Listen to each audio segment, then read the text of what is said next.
ओम शांति। प्रश्न आपका, उत्तर बाबा के निमित्त आत्मा के द्वारा। बहुत सारे ज्ञान में चल रहे बाबा के बच्चों के मन में, भाई बहनों के मन में जरूर ये प्रश्न उठता होगा, या नहीं भी उठता है तो आगे हो सकता है आपके मन में जरूर ये प्रश्न मार्क लगेगा कि मुरली, जो बाबा की ये ज्ञान मुरली है, ये ज्ञान मुरली हम हर रोज सुनते हैं।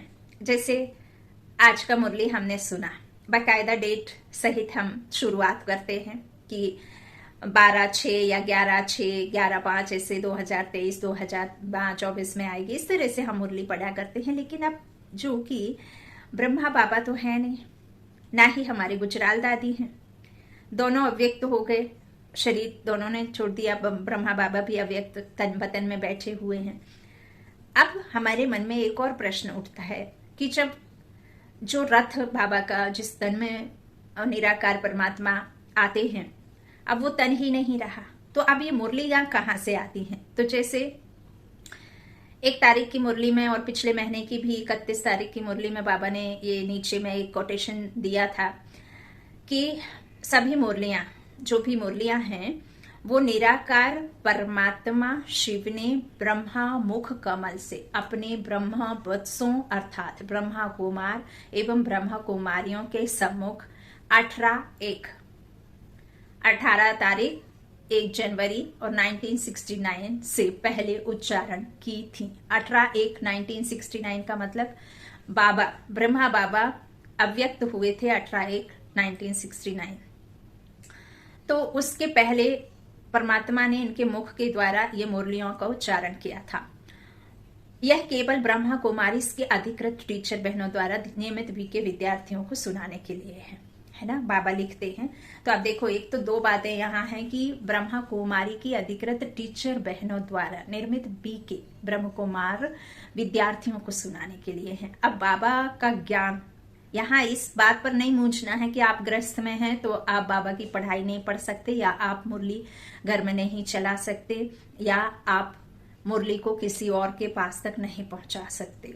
क्योंकि यदि आप परमात्मा के ज्ञान में चल रहे हैं, आपको यह अनुभूति है, यह एहसास है, विश्वास है कि मैं आत्मा उस परमात्मा की संतान हूं, ये समझ है, और आप मनसा वाचा कर्मणा 5 विकारों से आप दूर हैं, आपकी खुद को ये लगता है कि मैं आत्मा हूं, शरीर नहीं हूं, तो आप ब्रह्मा कुमार हैं, है ना, ब्रह्म कुमारी हैं। 2 होते हैं, एक तो शादी के बाद जो ज्ञान में आते हैं वो होती हैं अर्ध कुमारी, और एक होती हैं कुमारी। और फिर समर्पित भाई बहन भी हैं, और विश्व में बहुत सारे ड्रामा में हैं जो परमात्मा के ज्ञान में चल रहे हैं, तो मुरली हर एक को सुननी है। अब चूंकि परमात्मा ने जो मुरली उच्चारण की हैं वो लिखी हुई रखी हुई हैं, और उनको फिर सारे जगह भेजा जाता है बच्चों के लिए रोज का भोजन मुरली रूप में करने के लिए, ताकि आत्मा का बल बढ़े। इस संसार के जो बेहद का ड्रामा है वो आपको समझाया जा सके। चित्र भी बाबा ने बनवाए हुए हैं, और जो आपने मंदिरों में देखा होगा, पहले भी मैंने वीडियो में बताया, आज फिर रिपीट करती हूँ कि जो अब ब्रह्मा बाबा भी अव्यक्त हैं और हमारी गुजराल दादी भी नहीं है, तो भक्ति में जो मंदिरों में दिखाते हैं कि शिव और एक अंदर बड़ा नंदी और एक बाहर छोटा नंदी बैठा रहता है। तो भक्ति का जो एक बड़ा और एक छोटा नंदी है, सेम ऐसे ही बेहद के जो यथार्थ ज्ञान में परमात्मा ने हमें बताया है कि मैं ब्रह्मा तन में आया 18/169, जब तक बाबा के तन में आते थे, जब बाबा व्यक्त नहीं हुए थे। फिर उन्होंने क्या किया, हमारे गुजराल दादी के तन का आधार लिया। तो ब्रह्मा बाबा में जब निराकार शिव परमात्मा आते थे, तो ब्रह्मा बाबा के साथ कंबाइंड नहीं, बल्कि गुरु और चेला के जैसे प्रकृति के बगल में आकर के बाबा और ब्रह्मा बाबा दोनों के सोल रहते थे। फिर उसके बाद में जब बाबा ने, निराकार शिव परमात्मा ने गुजराल दादी का तन लिया, तो दादी के साथ कंबाइंड होते थे। इसीलिए आपने ध्यान दिया होगा, जब अव्यक्त बाप दादा का मिलन में आपने सम्मुख होकर के बैठ करके सुना या फिर आपने टीवी पर देखा या वीडियोस में सुना, तो दादी का साउंड बदल जाता था। दादी का साउंड क्यों बदल जाता था? क्योंकि बाबा अव्यक्त बाप दादा कंबाइंड होते थे। मतलब उनके जैसे कहते ना, किसी के अंदर में चलते फिरते किसी शरीर में आत्मा आ जाती है, प्रेत आत्मा, तो वो अच्छी खासी चलती रहती है और उसमें कुछ अजीब अजीब सी हरकतें हो जाती हैं, पावर एक अलग तरीके से आ जाता है, उनका साउंड बदल जाता है ना। कहते हैं कि इसमें प्रेत आत्मा ने लिया। आपने भक्ति में देखा होगा, दुर्गा पूजन के समय या काली के पूजन के समय में कोई आत्मा में जब ऐसे कहते हैं कि दुर्गा का सोल आ गया है, माता आई है, तब भी वो जो बहन माता जिसमें भी वो आते हैं, भाव कहते हैं शुद्ध भाव में, तो वो आती हैं, तो उसमें भी फिर उनका साउंड बदल जाता है ना। कहते हैं इसमें माता की सोल आई हुई है, माता आई है इसमें, तो फिर सब लोग प्रश्न पूछने लग जाते हैं। तो इसी तरह से दादी का साउंड बदल जाता था क्योंकि कंबाइंड होते थे। हाँ, और दादी ने देखो इतने जल्दी तन छोड़ भी दिया, क्योंकि जब दो सोल एक साथ में दादी के तन में आती थी, तो देखो कितना पावर चाहिए, आपको चाहिए कि नहीं चाहिए।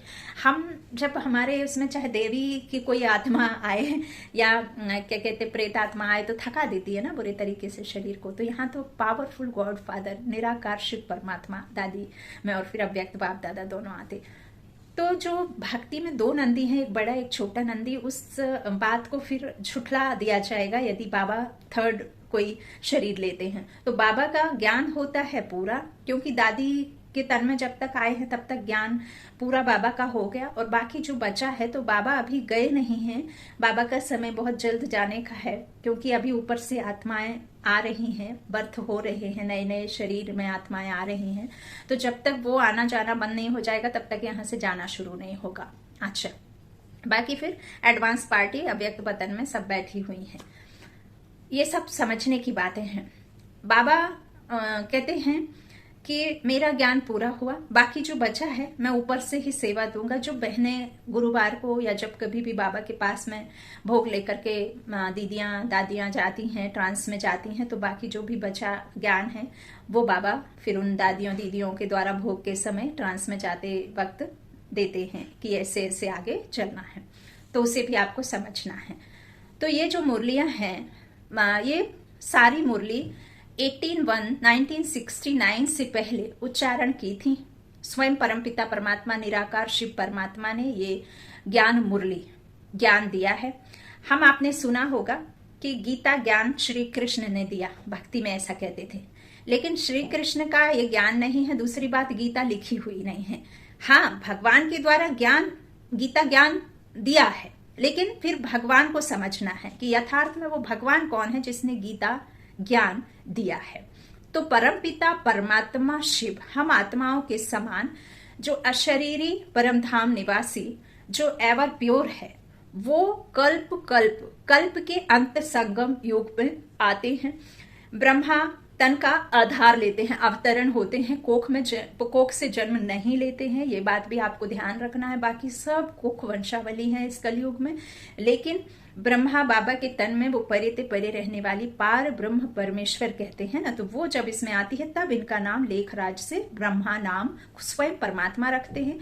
और फिर खुद परमपिता परमात्मा आकर के ब्रह्मा बाबा का भी पूरा बताते हैं पीछे का, कैसे 84 में उन्होंने जन्म लिए, कैसे ये लक्ष्मी नारायण बनेंगे, तो इनका भी उन्हीं ने सारा बताया। और जब इनमें बाबा में सब समर्पण हो गया, तब फिर इनको बाबा ने अपना बच्चा बना करके गीता का ज्ञान इसके मुख के द्वारा दिया। क्यों दिया गीता ज्ञान इनके मुख द्वारा? क्योंकि परमपिता परमात्मा निराकार है, प्रेरणा से कोई बात नहीं बनती। अगर बादलों में कोई किसी तरह की बिजली तड़के, बहुत लाइट चमके और ऊपर से कोई आपको आवाज दे, क्योंकि परमात्मा हम आत्माओं जैसे ही है, यदि हम आत्मा इस शरीर से बाहर हो जाते हैं तो शरीर कोई काम का नहीं रहता और ना ही आत्मा कोई काम की रहती, क्योंकि आत्मा बिना कर्मेंद्रियों के, बिना मुख बिना कान के सुन बोल नहीं सकती है। तो ऐसे ही परम आत्मा भी बिना मुख का आधार लिए आपको नहीं ज्ञान दे सकते। चूंकि वो ज्ञान सागर है तो ज्ञान दाता भी है, और ज्ञान सागर ज्ञान दाता है, क्योंकि ज्ञान वो अपने पास में तो रखे हुए हैं, लेकिन फिर वो इस संसार में आकर के एक जन्म दूसरा जन्म ऐसे 84 जन्म वो नहीं लेते हैं, क्योंकि उनका इस संसार में ड्रामा सिर्फ संगम के तट पर है, मतलब संगम युग में ही है, वो भी अवतरित होते हैं, ना कि जन्म लेते हैं। तो फिर परमात्मा ने आकर के शिव, जो त्रिमूर्ति शिव कहते हैं ना, शिव जयंती, तो उनको रचना की, रचता बाप ने। तो ये ब्रह्मा बाप बच्चा है। तो परमपिता परमात्मा को भी कर्म इंद्रियां चाहिए और ब्रह्मा बाप को कान चाहिए, ताकि परमात्मा के महावाक्यों को सुनकर के खुद की अपनी जीवन गाथा समझ सके और खुद की बायोग्राफी के साथ में उस परमात्मा का ज्ञान भी समझें। तो वो अपने पास ज्ञान रखकर कुछ करेंगे नहीं, तो वो ज्ञान हमें सुनाते हैं ब्रह्मा मुख के द्वारा। फिर देखो, मनुष्यों ने कितने सारे प्रश्न करते हैं, है ना, कि ऐसा क्यों, वैसा क्यों। तो ये मुरली बहुत सारे मनुष्य आत्माएं, बाबा के बच्चे भी अलबेलापन करते हैं, नहीं सुनते हैं, सुन लिया तो सुन लिया, नहीं सुना तो कोई बात नहीं, इस तरह से करते हैं। तो देखिए, इसमें यदि कोई किसी तरह का महावाक्य है जिसमें आपको निश्चय नहीं है ना, आप संशय बुद्धि बन जाते हैं, प्रश्न उठता है, तो मैं कहती हूँ कि प्रश्न वहां करने चाहिए थे ना, जहां पे कहते हैं कि हम अमरकंटक से नदी, गंगा नदी निकली और वो नदी एक गौमुख बना दिया और उस गौमुख से वो पानी बहते रहता है। जब हमने उस पानी को गंगा मान करके, गंगा जल स्नान करने से हमारे पाप धुल जाते हैं, जब आपने इतना बड़ा झूठ यदि एक्सेप्ट कर लिया है और इस बात को आपने समझ लिया है कि जो पाप विनाशिनी गंगा नदी है, तो आपको इस परम पिता परमात्मा के ज्ञान को सुन करके या उनकी कोई भी महावाक्य को सुन करके संशय बुद्धि बनना या कोई प्रश्न करना, माना आप देखो कितनी बड़ी भूल कर रहे हैं। हमने रात दिन पर विश्वास किया, हमने अमावस्या पूर्णिमासी पर विश्वास किया, हमने चंद्र ग्रहण सूर्य ग्रहण पर विश्वास किया, हमने अंग्रेजी हिंदी के कैलेंडर 24 घंटों पर विश्वास किया कि अब दिन हुई, अब रात हुई, अब ये सुबह हुई, अब दोपहर हुई, अब शाम हुई। इस तरह से हमने 4 खंड में इस 24 घंटे को बांटा, वो भी हमें विश्वास हुआ। अब कई बार छोटा बच्चा मंदिर जब जाता है साथ में माता पिता के, तो कहता है कि इन सब भगवान में से, जैसे हम मूर्तियों के सामने खड़े हो जाते हैं और बच्चे से कहते हैं कि प्रणाम करो, ये दुर्गा माँ है, ये हनुमान जी हैं, ये गणेश जी हैं, ये शिव जी हैं, ये फलाने हैं, ये हैं, तो बच्चा कहता है कि माँ इसमें सबसे बड़े कौन से हैं। तो माँ खुद मूंझ जाती है, क्योंकि देखिए सबसे बड़ा तो सिर्फ एक ही है, वो है परम पिता परमात्मा, और उसके अलावा कोई बड़ा हो ना सके। लेकिन हमने देखिए उन सब बातों पर विश्वास किया, लेकिन जब यहाँ हम ज्ञान सुनते हैं तो हम विश्वास नहीं करते हैं। जबकि हम उस गंगा में स्नान करते हैं और हमें लगता है कि हमारे पाप धुल जाएंगे। हम दान करते हैं। दान क्यों करते हैं? ताकि हमारे कोई गलत कर्म हो तो उसके बदले में हमें फल मिले। दान करने से हमें फिर फल मिलता है। परमात्मा कहते हैं कि मुझे एक तो जहां चाहे वहां खड़ा कर दिया ला करके, और पाप करते ही गए, करते ही गए, करते ही गए। हर बात में आपने विश्वास किया, लेकिन मेरे महावाक्यों पर आप संशय बुद्धि आते हैं, संशय लाते हैं, प्रश्न करते हैं कि ये क्या है, वो क्या है। अब बाबा कहते हैं कि मनुष्य योनि में ही जाता है, कोई सांप बिच्छू नहीं बनता, तो भी कंफ्यूज हो जाते हैं। फिर कहते हैं कि अब ये कलयुग बच्चा है, तो भी हम कहते हैं कि हाँ लाखों वर्ष हैं। कृष्ण को ले जा करके द्वापर में छोड़ दिया, जबकि द्वापर में तो कोई देवी देवता होता ही नहीं, कोई कृष्ण होता ही नहीं है। वो तो सतयुगी प्रिंस है, 16 कला संपूर्ण निर्विकारी है। उस समय कैसे कोई जहर की नदी होगी, कैसे कोई कंस होगा, कैसे कोई वहां सूर्पणखा होगी, कैसे कोई किसी तरह का राम और रावण एक साथ होंगे? हो ही नहीं सकते, क्योंकि वहां विकारी रूपी कोई रावण है ही नहीं है। तो देखिए परमात्मा की किसी भी बात पर मूंझना या क्वेश्चन खड़े करना, इसमें भी आपका ही अकल्याण है। हम देख रहे हैं दुनिया में किस तरह से सीन चल रही है। दुनिया के कोने कोने से विनाश लीला शुरू ऑलरेडी हो चुकी है।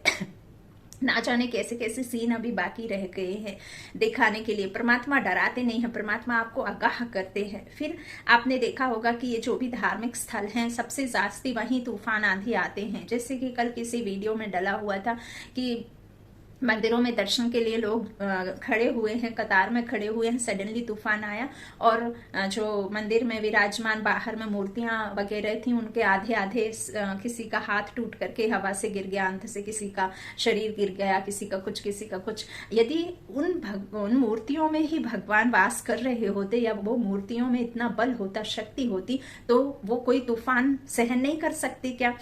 जो कि वो है ही नहीं जो हम समझते हैं। फिर भी परमात्मा कहते हैं कि देखो तुम बच्चों को यादगार वो जड़ चित्र हैं, और जब हम उन जड़ चित्रों मूर्तियों के सामने भक्ति में खड़े होते थे तो हम उनसे सब कुछ मांगते थे, मांग करके उनसे कहते थे ये दे दो वो दे दो। तो आपने उन मूर्तियों के सामने अपने भाव प्रकट किए, लेकिन वो ऊपर बैठा 7वें आसमान से परमात्मा ये जानता है कि मैं सर्वशक्तिमान बाप हूं और मैं रचता सृष्टि का हूं और मैं भक्ति का फल देता हूं। तो परमात्मा तो ये बात जानता है, लेकिन हम जो नहीं जानते थे तो हमारी भावना उनके द्वारा परमात्मा तक पहुंचती थी, है ना। अब परमात्मा चूंकि वाईफाई है, तो वाईफाई परमात्मा कहते हैं कि मैं निराकार शिव परमात्मा और तुम आत्मा हो, और आत्मा ही तिरछी हुई है, आत्मा में ही विकारों की जो कालिमा छाई हुई है। हमने जो भी 5 विकारों को आत्मा में धारण किया, इस शरीर को सब कुछ समझा, इस शरीर के जो सुख हैं सुविधाएं हैं उनको ही हमने महत्व देना शुरू किया। और हर एक भगवान को देखिए, हम किसी के पास जाते हैं, हम कहते भगवान की, जैसे ब्रह्मा बाबा ने 12 गुरु किए थे। क्यों 12 गुरु करके 12 गुरुओं को छोड़ा? क्योंकि किसी न किसी तरह से उनको सिर्फ और सिर्फ ईश्वर की पहचान, ईश्वर तक पहुंचना था। लेकिन जब उन गुरुओं के पास में ईश्वर का ना तो एड्रेस था ना पता था, वो किसको पुकारते हैं, क्या करते हैं उनको खुद नहीं पता था। एक छोटी सी बात जो ब्रह्मा बाबा की याद है, ब्रह्मा बाबा एक बार बहुत सारे उनके घर में सत्संग चल रहा था, और सत्संग चलते हुए बीच में उनके एक गुरु महात्मा ने कॉल किया या चिट्ठी आई, तो उसमें लिखा हुआ था कि मुझे 10,000 चाहिए है, और 10,000 की कितना भी अमाउंट चाहिए है, और मुझे तुरंत चाहिए है, मैं कोई मुसीबत में है या मैं मुसीबत में हूं, मुझे देना है। तो ब्रह्मा बाप ने क्या किया, वो सभा के बीच में से उठ करके चले गए। तो उनकी जो भी घर में फैमिली में सदस्य थे वो सब बहुत शॉक्ड हुए, वंडर हुआ उनको कि आज तक किसी भी गुरु का, किसी भी महात्मा का, किसी भी जो घर में मेहमान होते हैं वो देवता समान होते हैं, ऐसा हमने सुना कहा। तो वो सब किसी का भी अनादर नहीं करते थे, चाहे फिर उनको बीमारी क्यों ना हो। तो उस दिन जब उन्होंने उठ करके गए तो सब शॉक हो गए, शॉक थे कि क्यों बाबा चले गए उठ करके। तो देखा वो गुरुजी को, जो भी उनके सतगुरु थे, जो शरीर रूपी गुरु थे, उनको पैसे चाहिए थे, वो देने गए। तो उन्होंने सामने से गुरु ने सोचा कि ये तो इतना सब कुछ छोड़ करके बिना प्रश्न के मुझे पैसे लेकर के आ गया। तो बाबा ने या सामने से गुरुजी ने कहा कि तुम पूछोगे नहीं कि क्यों, क्या कहते हैं, मैं पैसे चाहिए मुझे। तो उस टाइम तो बहुत अमाउंट, इतना लाखों करोड़ों के उसमें हो जाता था, उसका इक्वल कहो तो बाबा ने कहा कि नहीं, अब ऐसा थोड़े ना है कि मौत बोल करके थोड़ी आती है ना, वो तो सडनली कोई सर्टिफिकेट लेकर के नहीं आती है। तो बाबा ने कहा नहीं, आप मेरे गुरु हैं, मैं आपसे पूछ नहीं सकता, और आप भगवान के माफिक हैं मेरे लिए। तो उन्होंने कहा कि ये इसको छलना ठीक नहीं। उन्होंने बोला कि मेरा एक साथी जुए में पैसे हार गया है, उसको चाहिए। तो उन्होंने कहा कि भगवान जो भगवान के पास तक मुझे ले जा रहा है वो आधार ही ऐसा है। तो यह सब बाबा के जो महावाक्य हैं उन पर प्रश्न करना, या मन में इस तरह का संकल्प भी आना।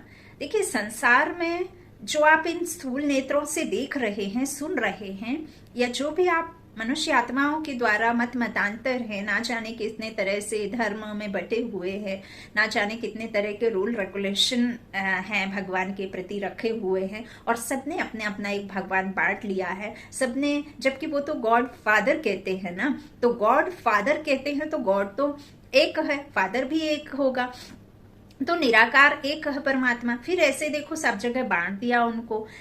अब हमने जब शास्त्र लिखे रखे हुए हैं, तो वो शास्त्र आदि जो लिखे हुए हैं, जब हम उन पर प्रश्न नहीं करते हैं, किसने लिखे, क्यों लिखे, सच है झूठ है, हर चीज को हमने सत्य माना, जबकि सत्य कुछ भी नहीं है। अब परमात्मा जब सत्य कह रहे हैं तो हम उस पर क्वेश्चन खड़े करते हैं, उनका निरादर करते हैं, उनकी बातें सुनने की बजाय हम उन पर छिटाकसी करते हैं, हम दुख का कारण परमात्मा को बता देते हैं। कोई बाप अपने बच्चों को भला कैसे दुख दे सकता है? वो तो उनके साथ में जो धर्मराज है वो कर्मों का हिसाब बिना डायरी बिना कलम के लिख करके रखता है, उसके कैमरे में जो शूट होता है इस संसार में, वो सब शूटिंग उसमें रिकॉर्ड होती है। उसके लिए आप उस पर बाप पर अपने ब्लेम करते हैं, वो गलत है। हमने सब बातों पर जब विश्वास किया तो सत्य बात को विश्वास करने में समय क्यों, है ना, समय लगता है, क्योंकि हम कोई एक जन्म से इस शरीर से नहीं बंधे हुए हैं, हम जन्म जन्म से इस शरीर को अपना मान बैठे हैं। लेकिन जब बाबा मुरलियों में आए दिन कहते हैं, फिर सुनते हैं, कहते हैं और भाग लेते हैं। ज्ञान अच्छा है, बहुत अच्छा है, दुनिया में हमने कभी नहीं सुना, कोई ऐसा कोई सुनाता ही नहीं है, तो भी फिर हम झूठ मान लेते हैं, फिर भी हमें प्रश्न उठ जाते हैं। देखिए, मैं तो कहती हूँ कि जो संगम है ना, वो सबसे श्रेष्ठ संगम युग बाबा कहते हैं, लेकिन आप उसको मानना भी है। देखिए, हम देवी देवता बन करके देवी कुल में चले भी जाएंगे, देवी देवताओं के राज्य में यदि आप चले भी गए, तो वो देवी देवताओं को तो ये नहीं पता है कि आपको कभी दुख भी होना है। तो जब आपके पास सुख ही सुख है, तो दुख की किसी तरह से जब आपके जीवन में रिंचक मात्र भी अंदर में है ही नहीं कि हमें दुख भी होगा, तो ना सिर्फ सुख ही सुख में तो भी तो मजा नहीं है ना।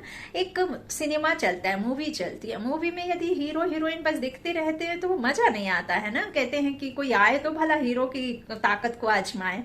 तो इस तरह से जो संगम युग पर हमें दुख का, सुख का, अच्छे का, बुरे का, हमें इस त्रिनेत्र की बाबा ने हमें थर्ड आई की दी है, और उस आई से हमने जन्म जन्मांतर की डायरी को रीड किया है, समझा है, जाना है, अपने बेहद के बाप को पहचाना है।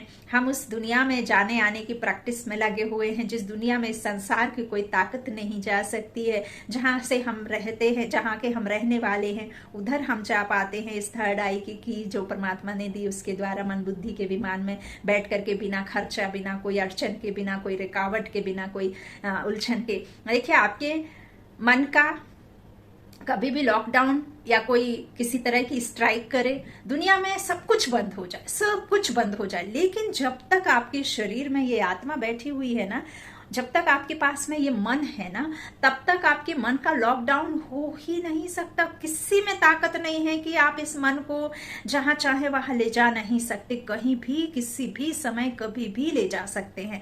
तो क्यों हम इस दुनिया के इस प्रपंच में पड़े हुए हैं, इस संसार की जो हमारे शरीर का ठिकाना नहीं। जब ये शरीर 24 घंटे, जब से हमने जन्म लिया है, तब से हर क्षण हर पल साथ है, जब ये धोखा दे सकता है, तो आप किसके प्यार में फंसे हुए हैं। देखिए, मोह और प्यार दोनों अलग हैं। प्यार आपको समर्पण सिखाता है, लेकिन मोह आपको समर्पण नहीं सिखाता है ना। तो मोह मत करो, प्यार सबसे करो, है ना। मोह यदि शरीर से भी रहेगा ना, तो ये शरीर छोड़ने में बहुत तकलीफ होगी कि नहीं। देखो, आप कितने भी अपने परिवार के लिए कितने भी अजीज हैं, हो सकता है दिन रात में आपके घर में यदि आपको बहुत प्यार करने वाला पति है, या आपको बहुत प्यार करने वाले माता पिता हैं, जो हर पल ये कहते हैं कि हम तुम्हारे बिना एक पल भी नहीं रह सकते, तुम्हारे जाने के ख्याल से ही मेरे तन मन में रोंगटे खड़े हो जाते हैं, मैं स्थिर हो जाता हूँ, मैं बिल्कुल जीवन छूट जाएगा मेरे, ऐसे हमें अनुभव होता है। उसके बावजूद भी यदि आपका शरीर छूट जाता है, तो 24 घंटे के अंदर आपके शरीर को नष्ट किया जाता है, करना ही पड़ता है। ये नियम है कि आपका शरीर यदि आत्मा छोड़ देती है, देह का अंत हो जाता है, तो देह को विनाश करना ही पड़ता है। उसको रखने का, शोकेस में रख करके हमेशा रख लेने का कोई भी नियम नहीं है। और जो ये नियम होता तो इस संसार में सिर्फ और सिर्फ डेड बॉडी ही रहते, शोकेस में आपको वही वही दिखाई देते। तो ज्ञान मुरली, बाबा कहते हैं, यदि वो गीता सच्ची होती तो कभी भी कोर्ट कचहरी में, योर ऑनर, मैं जो कहूंगा सच कहूंगा, सच के अलावा कुछ नहीं कहूंगा, मैं गीता पे हाथ रख करके कसम खाता हूं, यदि वो लिखी हुई गीता सच्ची होती तो भला आप बताओ, सबसे ज्यादा झूठ लॉयर अर्थात झूठ, 1-2 लाख लेकर के एक निर्दोष को भी फांसी चढ़ाने के लिए वो गीता पर हाथ रख करके झूठी कसम खवाते हैं, अपने झूठे विटनेस तैयार करते हैं, और अपने झूठे विटनेस तैयार करके उस गीता पर कसम रख करके कहते हैं जो भगवान की लिखी हुई गीता, जो भगवान ने लिखी है, उस गीता पर हाथ रख करके उस निर्दोष को फांसी पर चढ़ाया जाता है, और जो गुनहगार है उसको पैसे लेकर के बचाया जाता है। लेकिन कर्म श्रेष्ठ है, कर्म प्रधान है। आपके पास में करोड़ों की भी जमीन जायदाद है, आप स्थूल धन से भरपूर हैं, लेकिन जो आपके कर्म श्रेष्ठ, कर्म प्रधान नहीं है, तो आपको सजा से कोई बचा नहीं सकता। आप भले ही उस कोर्ट से बाहर आ जाएंगे, आपको वो कोर्ट सजा नहीं दे पाएगा, क्योंकि वो झूठी कसम, झूठे वादे, झूठे पैसे से आप बच तो गए हैं, लेकिन आपकी यहाँ बैठी ये आत्मा आपको हर पल धिक्कारेगी, हर पल आपको सजा देती रहेगी, हर पल आपका मन अशांत रहेगा, हर पल आप अंदर से दुखी महसूस करेंगे। आपके पास सब कुछ होते हुए भी आपके पास में वो शांति, वो प्रेम, वो कहना चाहिए आपके अंदर कुछ भी, सब कुछ अशांत रहेगा, मन आपका भटकता रहेगा, दुख मिलता रहेगा। तो इस तरह से आप कितना भी किसी के लिए आप इस तरह का कर दें, और परमात्मा की हम इस बात को असत्य माने, किसी तरह से हम उन पर विश्वास ना करें, हम ये चांद सितारों को भगवान मानने लगे, पेड़ पौधों को पूजने लगे, हम ना जाने क्या क्या करने लगे, कि इसीलिए हम इतने नीचे गिर गए। संसार में नीचे वाले से यदि आप मदद मांगेंगे तो आपको नीचे का ही रास्ता दिखाएंगे, उनको बढ़ने का रास्ता मिले, आपको नीचे गिरने का रास्ता मिले। लेकिन परमात्मा जो इतना ऊंचा बैठा हुआ है, जिसकी नजर के ऊपर किसी की नजर ही नहीं है, वो इस संसार पर नजर रख रहा है हर पल हर क्षण, कौन कैसा कब कहाँ क्या करता है। और आप जो उसका सहारा लेते हैं, आप उसका हाथ थाम लेते हैं, उसको अपना साथी बना लेते हैं, आप उसको कंपेनियन बना करके या कंबाइंड उसके साथ रहते हैं, तो आपको ये नीचे वाले की किसी भी तरह की कोई भी ताकत हरा नहीं सकती। यदि आपका केस उस सर्वोच्च सत्ता, उस सर्वोच्च न्यायाधीश के पास है ना, तो आपका जो भी केस है ना, वो कोई भी वकील आपको हरा नहीं सकता। तो आप अपना केस उसके हाथों में सौंप दें और आप सब कुछ उसे समर्पित कर दें बिना किसी प्रश्न के। आप अपने कर्मों को सुधारने के अलावा कर्मों का अकाउंट बैलेंस भी जमा करना है, और आपने जो पुराने किए हैं उसका भी चुकतू करना है, और आने वाले समय के लिए आपको इकट्ठा करना है। और आपको मनसा वाचा कर्मणा शुद्ध रहना है, चिंता करनी है, लेकिन शुभ चिंतन, शुभ चिंतक बन करके चिंता करिएगा, नहीं तो आपके देख ही रहे हैं कि दुनिया में क्या हो रहा है। मुरली जरूर सुनिए, मुरली नई मुरली नहीं, पहले की ठीक वैसे ही जैसे शास्त्र आदि लिखे। परमात्मा कहते हैं ये भक्ति की सामग्री जैसे ज्ञान को इकट्ठा नहीं करना, ज्ञान तो धारणा करने की चीज है, अपने आत्मा की शुद्धि के लिए है। आपको नेगेटिव से पॉजिटिव परमात्मा बनाते हैं, आपकी आत्मा का बल परमात्मा भरते हैं, और आप आत्मिक बल से जब भरपूर हो जाते हैं, जब आप श्रेष्ठ संकल्पों में सदा रहते हैं, तो आप श्रेष्ठ बन जाते हैं, है ना। सबके लिए अच्छा सोचते हैं। अच्छा, ओम शांति।